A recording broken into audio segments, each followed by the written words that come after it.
Leandro Carnal, na Rádio Bandeirantes. Careca de saber. Professor Carnal, eu estava com saudade de Vossa Excelência, porque lá onde eu estava não pega não pega rádio, não pega nada, não pega celular, não pega e-mail, não pega nada, WhatsApp, nada disso, sabe? Estava numa caverna.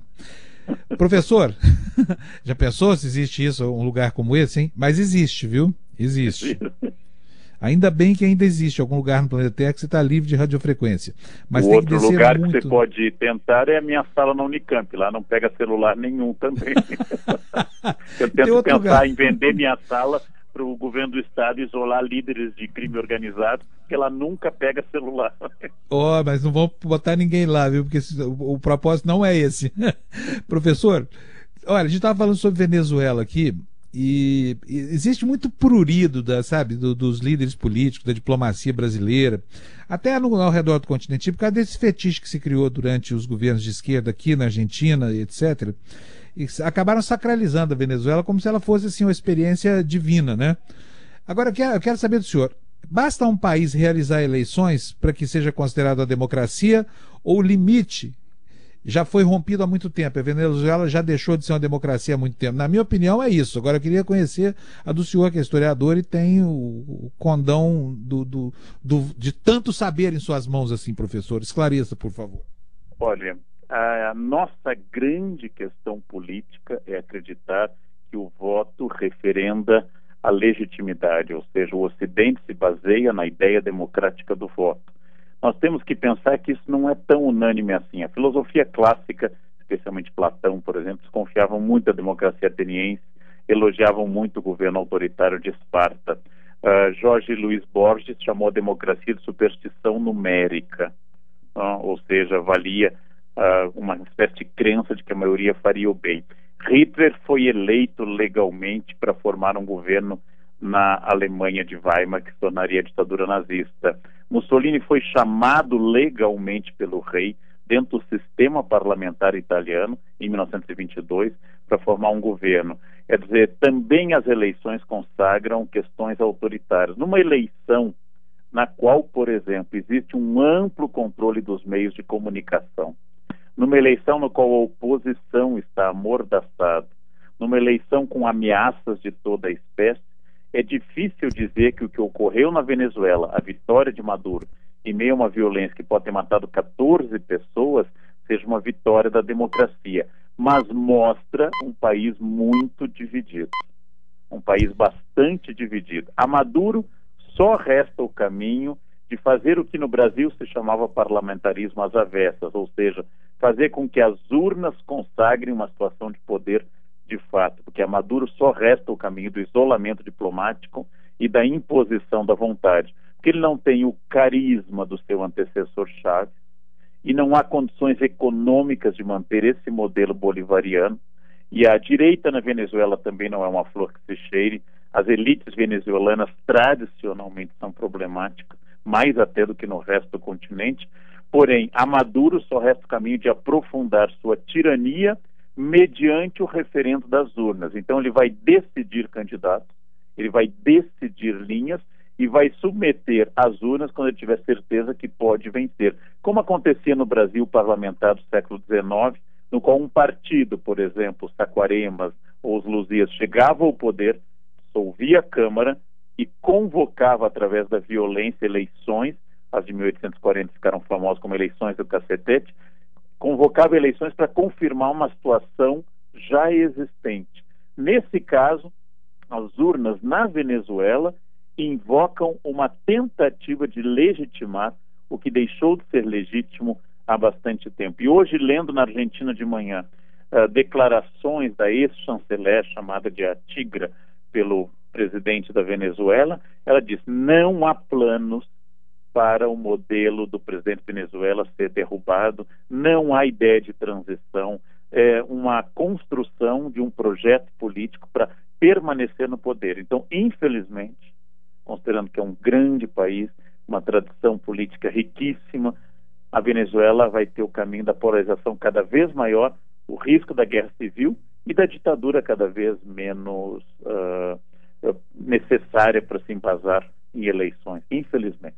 Fábio, professor Leandro Carnal, nós estamos vendo aqui na tela do Brasil Urgente um tumulto na região central, na região da Cracolândia, polícia ali posicionada, uma grande confusão, viaturas da Rocan também circulando pela região. Daqui a pouco vamos ter mais detalhes sobre o que está acontecendo nessa área degradada aqui do centro de São Paulo, que tem sido alvo agora de ações para acabar com a aglomeração de viciados lá no centro de São Paulo. Mas, professor Carnal, queria retomar com o senhor aqui um outro assunto que o senhor falou na nossa programação na semana passada, deixou um boletim gravado para nós aqui, dizendo sobre tatuagem. E hoje, um dos assuntos mais comentados nas redes sociais é a tatuagem que foi feita por um deputado, o Vladimir Costa, que é do Pará, e tatuou o nome do presidente Temer e uma bandeira do Brasil. Não é uma tatuagem definitiva, é uma tatuagem dessas que sai, né, depois de um tempo, mas de alguma forma é uma tatuagem que causou uma certa discussão dentro das redes sociais, principalmente no Twitter e no Facebook, das pessoas inconformadas com alguém que faz uma tatuagem dessa. Olha, os meus alunos jovens, eu sempre dou o conselho que quando tiver a ideia de tatuar o nome da namorada, você deve pensar duas vezes, evitar, né, e esperar passar quando a paixão passa. Porque a tatuagem deve ser o nome do pai e da mãe após um exame de DNA, né, muito minucioso, nada que seja passageiro. Naturalmente, o deputado que foi flagrado sem camisa durante uma campanha e apareceu a bandeira do Brasil e Temer, ele fez algo para conseguir um favor político, para conseguir algo, não é uma tatuagem definitiva, como você lembrou, mas mesmo assim é uma tentativa de conseguir isso. Agora, talvez esse deputado seja menos hipócrita.